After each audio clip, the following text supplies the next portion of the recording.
Unfortunately, one of the things that we are forced to consider is the issue of crime. We've heard much about criminal behavior, especially among our young people. We've heard also that the problem is rooted in, among other things, lack of education, employment, opportunities, and some of the solutions proffered have been stiffer penalties, inculcating positive values, and others. We also know that leadership, teamwork, accountability, and entrepreneurship are critical life skills. What programs would your party offer for the acquisition of the life skills that would ignite our young people's ambition and unleash their entrepreneurial zeal? It's a big question.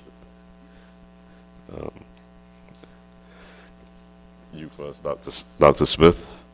I presume that question is in relation to crime, or it seems not connected, but could you tell me?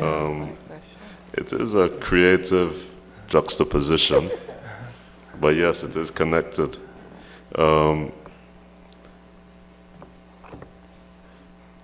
suppose, if I may be permitted some liberty with reinterpreting the question.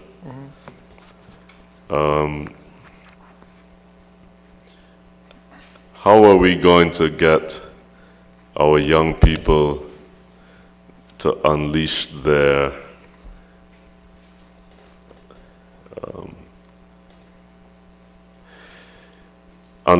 talents and turn away from a life of crime? Again, it's very broad, but young people are involved in crime. How can we stop them? Thank you.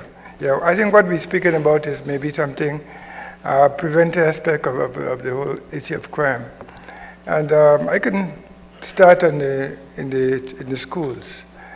We need to have early intervention ability in the schools by trained guidance counselors who, when they observe, that is, children in school who are going in the wrong direction or are misbehaving in some way, they can institute some sort of intervention to try to get that child back on track. That's important.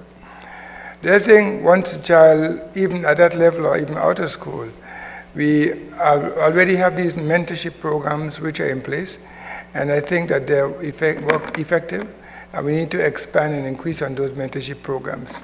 I know many young men in the society are involved in those programs. I know they've helped many, and we need to expand on those. At a different level, we also must find creative ways to engage the young people so that they not be engaged, so they don't get attracted to the life of crime. And that means, for example, sports. Basketball is one of the most common sports, but we must also look at other sports, including softball, cricket, football, and all the other sports. Because when we find young people get involved in sports, it helps them to become more disciplined, and that helps them to also to avoid the issue of malappropriate behavior. And then the question of employment. With all this, if we do all this and train them well and give them all education by providing free education at the East Liberty South Community College, and also providing good scholarships abroad, and there's no employment opportunities, then we still have a problem. So it is important that we continue to build the economy so we could look after all these children who are graduated from school, so they could be employed and have something useful to do and continue to contribute to the development of the BVI. Thank you. Mr. Maduro, Honorable Maduro, how do we steer our young people from crime into more productive pursuits? First of all, mind make it man. As a man thinks, so is he.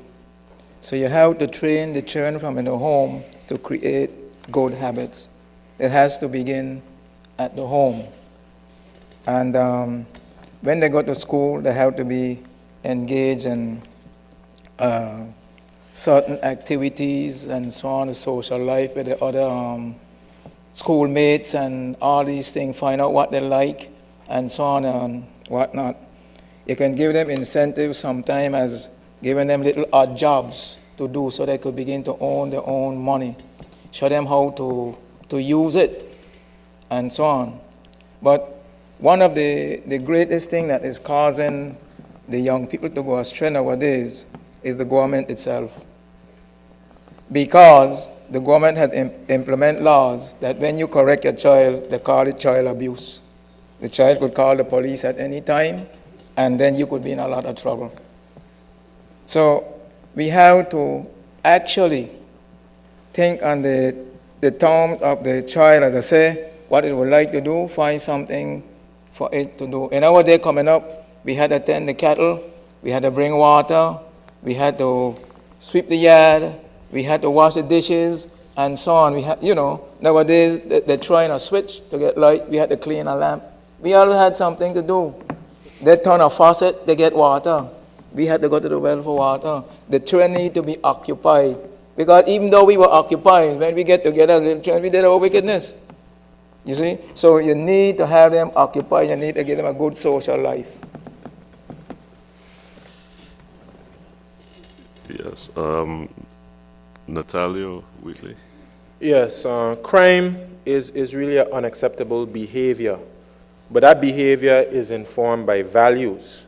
And in our society, the values, two negative values that are currently being promoted, materialism and individualism, at the same time not emphasizing values such as hard work and respect and many other types of values. So we need programs that will help to build the institutions responsible for shaping the values of our young people. Of course, the family is one institution that helps to shape the values of young people. And we have to have programs that, first of all, will help you to choose a good mate when you're ready to make a family, how to get along with your mate, skills in terms of parenting, and strengthening the family unit as a whole, making sure that families have enough economic strength that they don't need 2, 3, 4 jobs just to survive, taking away valuable family time. We must create positive alternatives to negative values that come to us through the media. And that's a way that we can use some of our local artists, give a lot more support to our local artists, and just emphasize that if you want support as a local artist, you have to produce positive music. And we have plays as well, movies as well, all types of things that can create alternatives to some of the negative images coming through the television screen and also through the radios. Community groups such as Boy Scouts, Girl Guides, churches, sports groups must be emphasized, because many of the positive values that Mr. Maduro stated, because of the nature of our society, cannot just happen within the family, but we need community groups as well to be able to pitch in that when parents are still at work, there's something meaningful that young people can go through, and they can be learning a lot of these positive skills and positive values. Once we get into the education system and the community, we have to identify young people who have social challenges. And there's actually something in England when I was there that they started doing called antisocial behavioral orders, and issue them not to the point where you start to commit crime. But these orders can actually emphasize that you have curfew, and you can actually emphasize that you have to join a program, because the mentorship right now is voluntary. But you have to join a program to correct some of these negative values, and we can rehabilitate those young people. Thank you. Alan Wheatley. Okay, thank you, Mr. Moderator. And I must say, as I listen to my colleagues, I think they've made some extremely valuable points. Starting with Mr. Maduro, I don't think it should be underscored the importance of what he says about the home, because everything starts at home, and within the context of the home, if the value systems are not embedded in the children from their parents, there's not a whole lot when you get out to the schools and the churches that they can do. And I've made that point before, that the parents have to take a lot of responsibility for the outcome of the children, and they have to do better parenting. In the case of the education, and Mr. Blue again mentioned that scenario about Bobby job and having income and those things. A lot of it is children are not appreciative of the value of education. They don't understand the importance of being educated to be able to survive in life. All too many times here in the BVI, there are some sub-economies running that are easier to get employment in than the legitimate ones. And so as a result of that, if you don't find a way to encourage children to value education and to actually undertake it, we're going to continue to have these problems. And Dr. Smith made a very good point about the sports and the need for us to use sports as a means, because there's not enough recreational activities for a lot of these children. There are a lot of different sports they can engage in that can offer them opportunities outside of here. And one of the things I find on the rise in the BVI is music. And I had a young man mention to me some time ago, it'd be good if you could get a studio, national studio, a public studio, where these children can come and demonstrate their skills and be more creative. Thank you. Okay, thank you, Mr. Wheatley. Honorable Deputy Premier. Thank you, Moderator. I rarely agree with all that's been said, but I would like for myself to say this. Dealing with crime and addressing issues of youth and crime has to involve a multifaceted approach. There is no one way, there is no one answer, because it is a deep and serious problem. And the causes of crime have to be looked at as much as crime itself. The causes are sometimes social, they're sometimes economic, they're sometimes other things, and sometimes they're all intermixed and intertwined. I believe that we need to embrace the great opportunity that this institution, the H. Laverty Stout Community College, affords, and perhaps have more dedicated study done of the causes of crime in our society and proposals for addressing crime in our society, especially youth crime. I think we need to do more with teaching people, young and old and older, how to deal with disputes, how to live together, man on man, woman on woman. Because a lot of the problems that arise come from inability to resolve differences as they arise between us and among us. The family has to have greater strength and be more than it is now in our society. The family is the basic unit and it has to be strengthened. Parenting, how we raise our children, what we teach our children, the values we give our children really matter. And we need to be stronger with parenting. And it's part of why I have supported the efforts of the Social Development Department with parenting and parenting programs. Our social sector analysis has also highlighted, and I commend it, many of the issues in relation to the causes of crime. We need more mentoring, we need more positive role models. I endorse entirely the suggestions on sports. And I want to speak more about music. And it is not only music, going in a recording studio and recording. The steel band, for example, is a very important means of helping young people to live together and to learn discipline. And civil society also needs to be more involved in dealing with youth crime. Thank you. Thank you, Ms. Penn. Again, you have a minute to respond specifically to something that raised by your fellow panelists. If not, we need to, Dr. Smith. Just before you do, Dr. Smith, I just want to say that we have some questions from the audience, and in the interest of accommodating your particular concerns, we're going to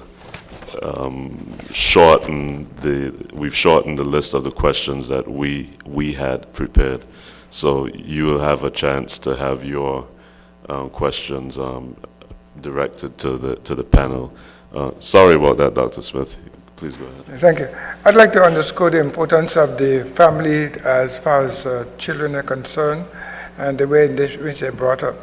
Too often now we have parents, both single home parents, single parent homes, and homes where both parents are working all the time, and there's no one to actually give the guidance necessary for those children.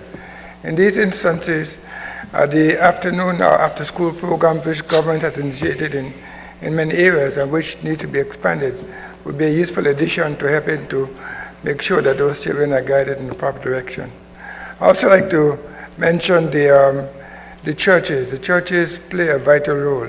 And the organization with churches like the Scouts and the volunteer groups from the Adventist Church, I think play a very, very important role in helping to shape the children once the parents can get them to stay in those groups. Thank you. Thank you. The final question from the chamber is, again, a fairly general topic, but very important nonetheless. And it's this, and the heading is leadership. It's two parts, let me add.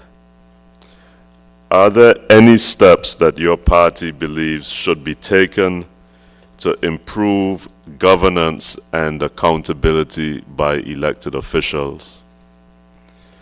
And the second part of the question, well, it's really a separate question, is what are your party's particular strengths and weaknesses?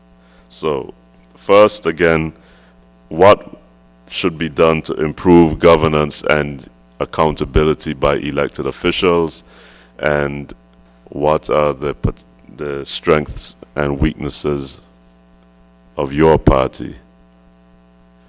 And we will start this one with Mr. Maduro. Governance and then strengths and weaknesses. Well, the word governance.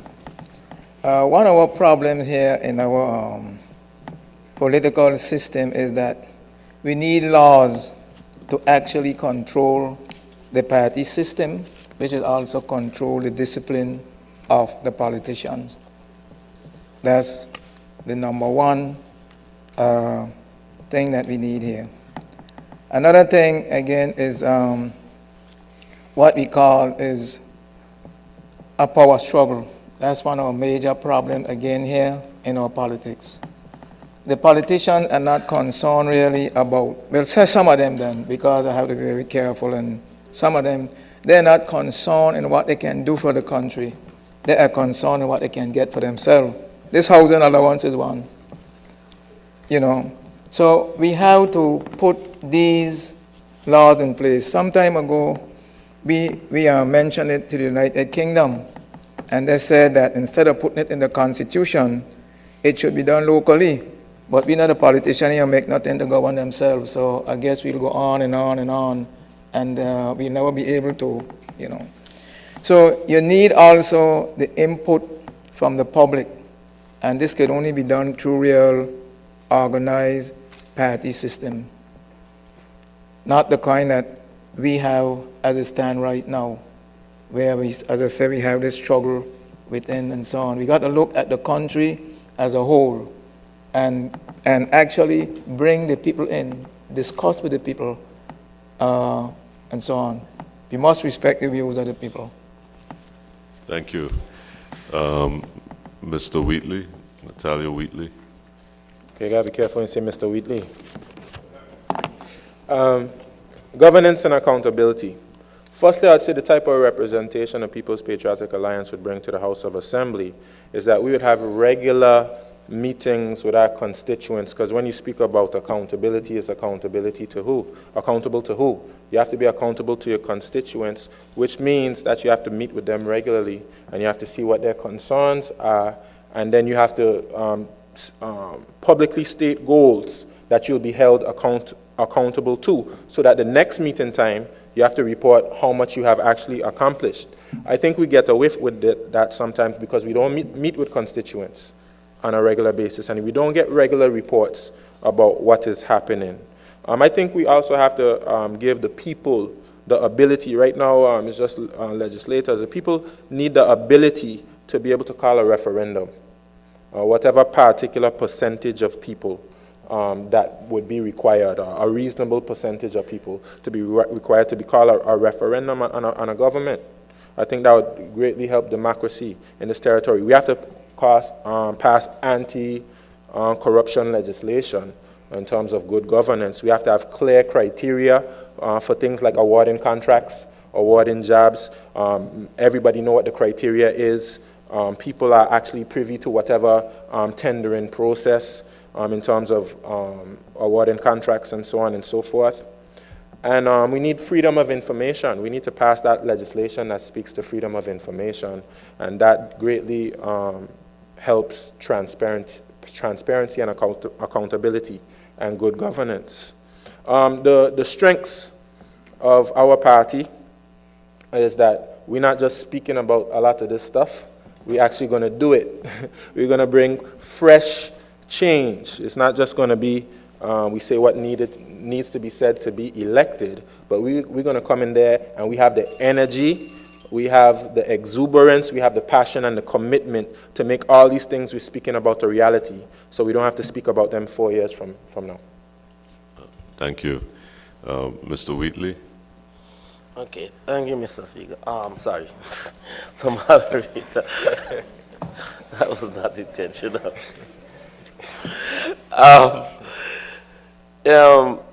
Being a former civil servant, I would say when it comes to a lot of things about governance, and even to some extent about accountability, the civil service and the system is not short of rules. Adherence to the rules may be another issue, and how you go about policing those particular procedures and policies is more what you have to revisit. I would seriously doubt you need any more rules in the civil service than, or in the system of the bureaucracy that already exists. The adherence and the policing of them is another issue. Even right up to in the House with standing orders. I mean, if the standing orders were effected in their entirety, the House would be properly regulated. In terms of directly issue of accountability, one of the things that political parties tend to get away with is these manifestos, which, my opinion, are glorified ideas with not a whole lot of substance. And I have been agitating that, if we really want to be serious about politics and good governance and accountability, we need to take these manifestos and convert them into 4-year strategic plans on the short term, and you could even go medium and long term, because I don't think a political party is going to be thinking just 4 years. But convert it into a strategic plan and tell people realistically what can you do in 4 years, and if you know what a person is exactly going to do in those 4 years and how they're going to do it, you can hold them accountable over that period of time. In terms of strengths and weaknesses, or our experience as civil servants speak for themselves. And in terms of weaknesses, I must say we got a very late start, so our numbers do not constitute that of my other colleagues. Thank you. Thank you. Honorable Nancy Penn. Thank you. Let me affirm my strong commitment to the principles of governance, good governance, and accountability. They are the bedrock of public life and of public political life. That's my first point.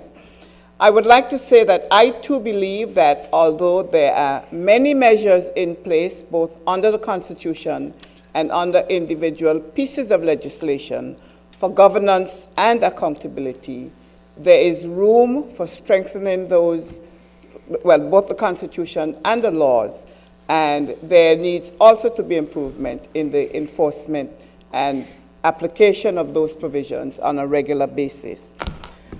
One of the important things that I think has happened in the country in the last 4 years is the bringing into effect of the Register of Interests Act.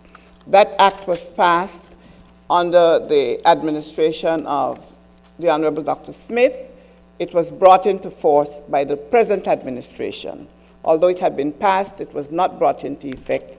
And under that, every elected member of the House of Assembly has every 6 months, and I believe all of us comply with it, to register our interests with the registrar of interests. Every minister of government also is obligated under the Constitution on his appointment or her appointment, in my case, to make a full and complete disclosure to the governor of any financial interests that the person has. I think that those things are extremely important and they should be observed and, as I said, strengthened. Ethics and standards in public life are fundamental, and if we do not build honest societies, if we have societies in which there's corruption and room for corruption, we fail and we destroy our societies. I believe very strongly as well in the importance of public input, accountability to the public, and public input. And in the Westminster system of government which we have, there are many provisions for that. I certainly have been very active in using them in my 4 years as an elected representative. Regular statements in the House as a Minister of Government, full and complete answers, and Dr. Smith knows this, to questions in the House, sometimes too complete. I believe in having the meetings of the Standing Finance Committee public. They're not now public. I think they ought to be. I also believe that there ought to be more regular meetings of the House of Assembly because the public's business is their business and it ought to be transacted in public. I would like to say more, but we'll end by saying, one, we do have legislation on our books for referenda and for the conduct of referenda. And secondly, to say that I too believe and believe very strongly that we ought to have freedom of information legislation. I'd love to say more, but the bell has gone. Thank you. Thank you, Ms. Penn. Dr. Smith. Thank you. I'd like to also say that I do believe that we must, in good governance and accountability for the legislators or the politicians who wish to be involved in managing this country. And many of the things which have been spoken before, I certainly do agree with. A few other things I'd like to comment on. First, I'd like to suggest that there should be more use of committees in the House. In this way, more members of the House, more of the parliamentarians will be involved in doing people's business, and they should be expected to report regularly to the House and therefore to the people of this country. Also, another idea which I should like to see being pursued is that more responsibility should be given to all members of the House. That is, there are 5 ministers, but the other members of the House, especially those on the government side, could be also given responsibility for some of the subjects for which the ministers have responsibility. The term they use then is parliamentary secretaries. This will get them more involved in and therefore more responsible and accountable for what goes on in government. The regular reports to the people of the country, I want to support that. It was mentioned by one of my colleagues. And I would like to remind the listening public that during our 4 years office, we reported to the people of this country once a year. We went around the country reporting. And this is something that we will certainly continue in our next year in office when the people of this territory give us the honors, the possibility of being in that office again. The tendering process, I think it is important to use the tendering process more effectively. Too often it is passed by, and that removes some of the whole question of accountability and government, and we should use that more often. Local government. I believe that it is useful and better for some form of local government to be deduced. During our term in office, we introduced something called a post called a CD manager. That post was very effective in helping to manage the road town, and it allowed representatives more time to concentrate on actually doing the job and representing the people of this territory. And finally, I want to make the statement on the legislative agenda. My colleague on the right said that many manifestos are basically not, let me say, not very useful. I'd like to say that, in my opinion, a manifesto should be an important document. Once a party gets in office, they should, as we did, create a legislative agenda where they should follow for that 4 years, and if necessary, beyond. Thank you. Thank you.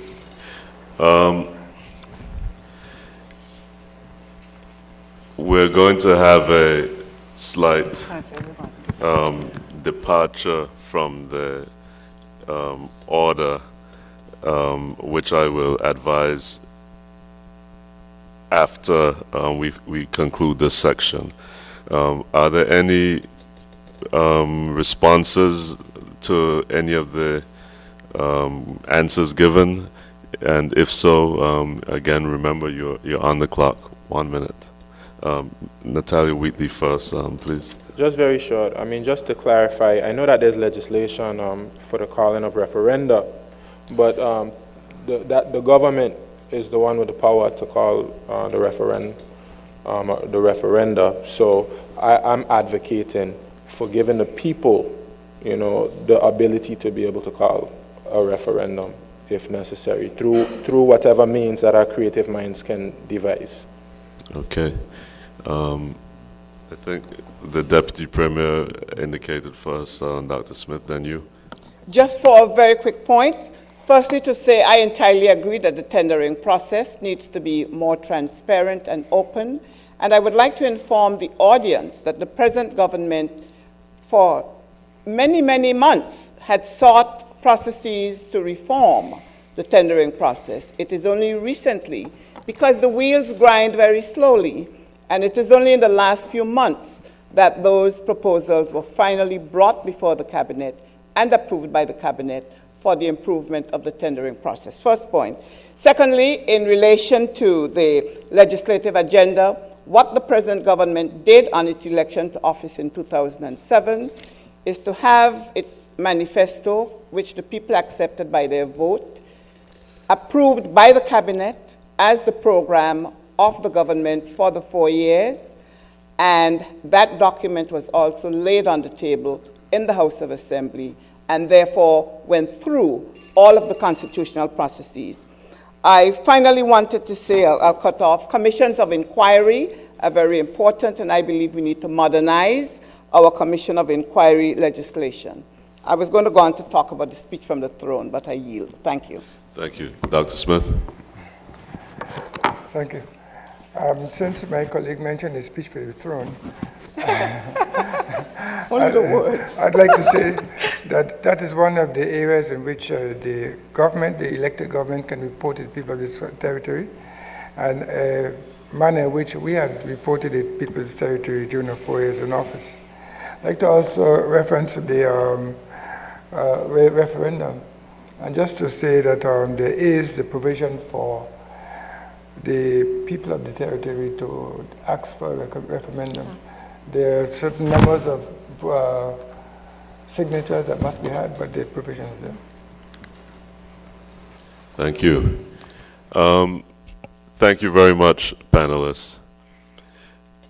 We had indicated at the beginning that we were going to solicit questions from the audience, and we have a number of questions.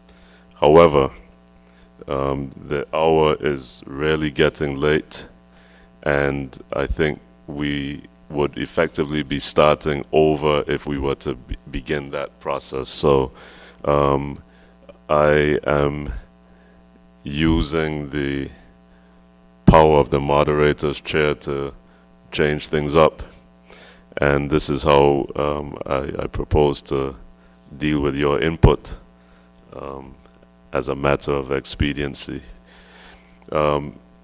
It's important as members of the audience, and some of you are members of the chamber, that your concerns are at least brought before the panel.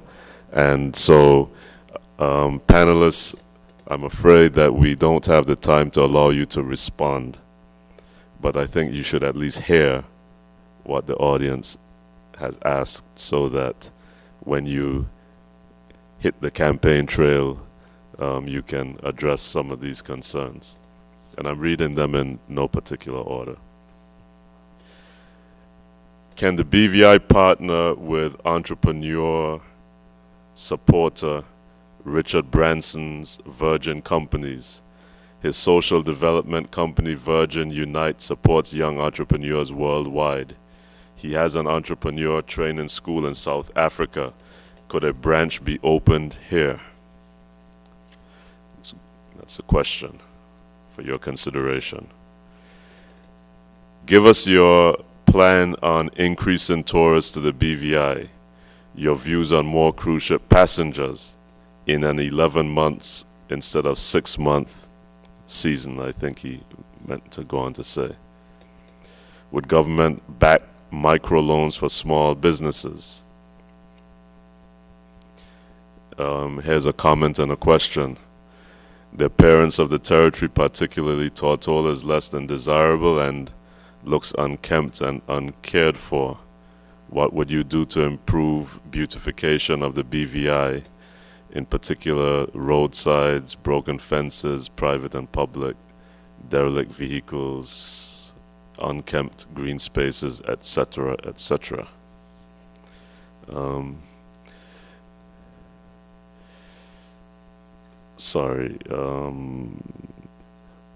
Just summarizing this question, what would you do with regard to the marine industry? How do you make it more desirable and enjoyable for our visitors? Second question, might a National Youth Corps with compulsory participation help our youth find their passion in the private rather than the public sector? Finally, the BVI is faced with a current influx of recent graduates with bachelor's and master's degrees, yet many of these students are told that although they are well educated, they lack the experience. How are you going to ensure that these students are rightfully placed in their fields of training? Again, audience, unfortunately, we don't have the time to permit the panel to respond to these questions. We thank you for them nonetheless. And the candidates are making public appearances throughout the territory, so you can put these to them. Finally, the last item on the program is to allow the panelists 30 seconds to make a closing remark. And we respectfully ask panelists that you observe the time clock scrupulously. And we will begin from my immediate right, working the way down. So, Honorable Deputy Premier. Many thanks for this opportunity. I hope that you have enjoyed it as much as I have. Government and the management of the business of a country is serious business. Government has to make hard decisions every day. You need a government that is able, that is committed, and a government that you can trust. I urge you to continue your interest in the public debate as the debates go on, to use your votes, to use them wisely, and to use them in the best interest of this country. Thank you. Thank you. Dr. Smith. Thank you. I'd like to thank the HCCA for giving me the opportunity to explain some of the positions of the National Democratic Party. Thank the audience for being here. And I know that together we can build a better BVI. As my colleague said, I urge you to use your votes carefully, because this vote in this election will determine where this country goes in the next 4 years and beyond. Thank you. Thank you, Dr. Smith. Honorable Maduro. The economy of any country lies mostly on the shoulders of the business people. So I'm very grateful to have been invited here and to hear their, more or less, the complaints and the question, and I hope that I was able to help with their concern. Thank you. Thank you. Natalia Wheatley. Well, firstly, I'd want to thank the Chamber. I want to thank the public who came out and participated with us, whether through television or being here in person, and thank my colleagues as well for making this event a reality. I think it was a well-conducted discussion and debate, and we need more of this in the, during elections, and on more of the public to participate. I do want your vote. Don't make no qualms about it. You have 5 votes in every district, and 4 of them can be given to the People's Patriotic Alliance. So vote for us on election day. Thank you. Thank you. Mr. Alan Wheatley. Yes, Mr. Bonavita, thank you. Doubt I'll have this opportunity to meet with my colleagues again before the election. So I would like to honestly wish each and every one of us a good campaign. I wish you all the success and may the best team win. In terms of this particular opportunity here tonight, I was here last Friday, and I would honestly say that to the CCA, many thanks and best of luck in your endeavors. Thank you. Thank you, audience. I turn the mic back over to the chairman of the BVICCHA, Dr. Harrigan. Mr. O'Neill, and on behalf of the BVI Chamber of Commerce and Hotel Association, I would like to thank our distinguished panel for responding so informatively to the questions that were posed. Representing the Virgin Islands Party, Ms. Dancia Penn Sala. Representing the National Democratic Party, Dr. Orlando Smith. Representing the United Party, Mr. Conrad Maduro.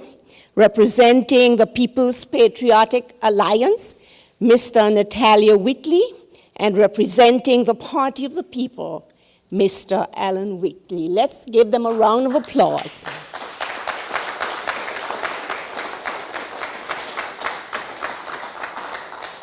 And to our fine moderator, Mr. Colin O'Neill, we thank you very, very much for the way you conducted the proceedings. Thank you. And to our timekeeper, Janet Oliver, thank you very, very much for keeping them on their toes. She did a marvelous job. And to you, the audience, thank you very, very much for your questions, your very thoughtful questions. I hope that you have gleaned some better understanding about the candidate's position on the important issues that were raised tonight. And you can continue to follow them, and I encourage you to do that and ensure that your voices are heard. This forum would not be possible without the support of Ocean Conversion, JTV, HLSCC, and Road Town Wholesale. To them, we say many, many thanks. And to all of you, thank you very, very much for a very, very productive evening. Thank you and good night.